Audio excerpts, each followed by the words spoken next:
name's Lachlan Burge and I'm from Mission Beach. Been a boarder at Nudgee for 3 years.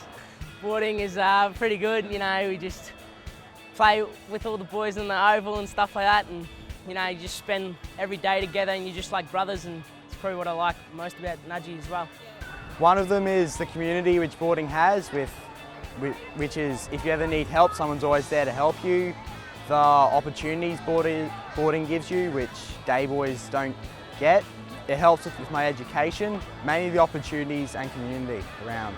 The facilities here, they really help you to get the most out of what you can do, and the staff here, they're really supportive, and your peers as well, the support that you can get from them, yeah, it's great.